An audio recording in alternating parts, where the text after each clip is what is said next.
You ask Tiger to solve. This deals with linear equations with one unknown. The final result is x equals 5. Let's solve it step by step. Group all x terms on the left side of the equation.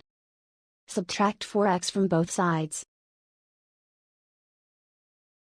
Simplify the arithmetic. Group like terms. Simplify the arithmetic. Isolate the x. Divide both sides by 10. Simplify the fraction. Find the greatest common factor of the numerator and denominator.